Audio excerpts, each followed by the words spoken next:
सुगंधा कह रही है, बाबा आपके नेत्र खुले हैं, आपके नेत्र खुले हैं बाबा, आप मुझे बताएं मैं कौन से महीने से 16 सोमवार के व्रत प्रारंभ करूं, उसका विधान क्या है? क्या विधान? कहा भगवान वर्णन करे। ऋषियों ने कहा सुनो सुगंधा, ये 16 सोमवार का व्रत कोई साधारण नहीं है। सुगंधा, संतान की प्राप्ति के लिए अगर 16 सोमवार का व्रत उठाया जाता है तो श्रावण के पहले सोमवार से उठाया जाता है। कब से उठाना चाहिए?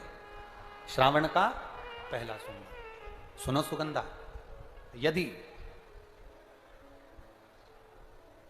कोई विशेष बीमारी हो गई, बहुत रोग हो गया, तकलीफों में जिंदगी चल रही हो, बहुत कष्टप्रद जीवन चल रहा है, तो बैसाख के महीने के पहले सोमवार से 16 सोमवार का व्रत उठाना चाहिए। और सुनो सुगंधा, उत्तम वर, उत्तम घर, व्यापार, व्यवसाय, नौकरी, पद, प्रतिष्ठा के लिए अगर हमें व्रत करना है तो मार्गशीर्ष मास का पहला सोमवार से इस व्रत को प्रारंभ कर देना चाहिए। मार्गशीर्ष मास का पहला जो सोमवार हो उसमें इस व्रत को प्रारंभ कर लो। और सुनो सुगंधा, ये व्रत दोपहर के तीसरा जो पहर हो, प्रदोष काल, उस प्रदोष काल के समय पर आप इस शिवलिंग की पूजन अपने घर में पार्थिव बनाकर स्मरण कर कर भगवान देव अधिदेव महादेव के लिए प्रसाद तैयार कर कर, आप जिस भाव से भगवान शंकर का आटा सेक कर या चूरमा बनाकर या मलिदा बनाकर जो भी आप बना रहे हैं, उससे 3 हिस्से प्रसाद के इस 16 सोमवार के व्रत में भी होते हैं। कितने हिस्से होते हैं? 3 हिस्से। पशुपति व्रत में 16 सोमवार के व्रत में एक अंतर भारी है। पशुपति व्रत में 2 हिस्से मंदिर में रह जाते हैं, एक हिस्सा अपने साथ आता है और स्वयं को खाना पड़ता है। पर 16 सोमवार के व्रत में यह भाव है, एक हिस्सा भोलेनाथ का रहता है, दूसरा हिस्सा भक्तों के लिए, शिव भक्तों के लिए रहता है, और तीसरा हिस्सा आपके लिए रहता है। यदि पूरा ना पा सकें तो दूसरे को भी आपके हिस्से का प्रसाद दे सकते हैं, प्रदान कर सकते हैं। अब आ जाओ, बड़ा सुंदर प्रसंग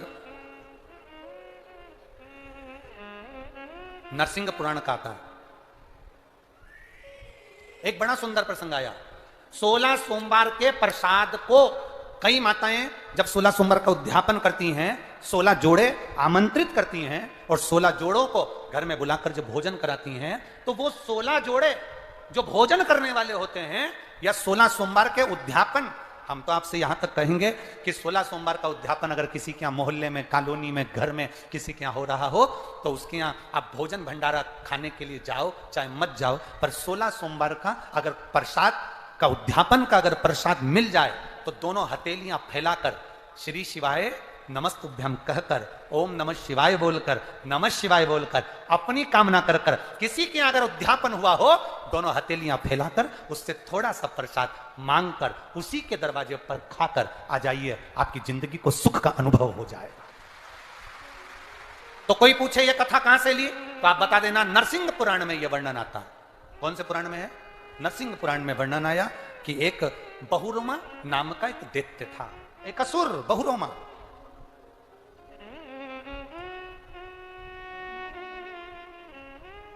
एक बार बहुरोमा नामक का यह दैत्य, यह असुर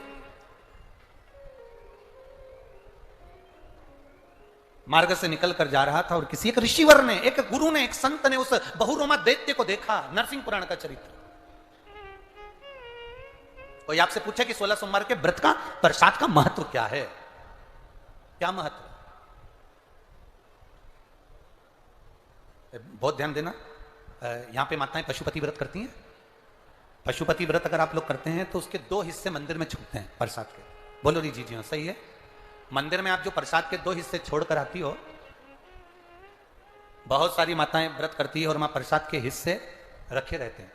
मंदिर का पुजारी हो, मंदिर के पंडित जी हो, या मंदिर की कोई नारी, कोई पुरुष, कोई बच्चा, कोई बड़ा, उस प्रसाद को एकत्रित कर लेता है और उस प्रसाद को जो भक्त लोग दर्शन करने आते हैं जिनका पशुपति व्रत नहीं रहता, या जो दर्शन करने आए या गांव के बच्चे हों, नगर के बच्चे हों, कॉलोनी के बच्चे हों, उनको वो प्रसाद जो वितरण किया जाता है, शिव महापुराण की कथा कहती है हजारों हजारों अश्वमेध यज्ञ का जो फल प्राप्त होता है वो मात्र वो प्रसाद के वितरण से, उसके पाने से प्राप्त हो जाता है।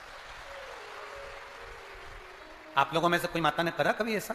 अगर कोई प्रसाद चढ़ा कर गया पशुपतिनाथ व्रत का, 2 हिस्सा छोड़ कर गया, और बहुत सारी माताओं ने छोड़ दिया और वो सब चली गई, उसके बाद वो प्रसाद रखा रहता है, तो उसको एक तसले में, एक पात्र में एकत्रित करना चाहिए और उसको बांटना। हजारों अश्वमेध यज्ञ के फल के बराबर वो पुण्यता पशुपतिनाथ के व्रत को वितरण करने की, उसको पाने की।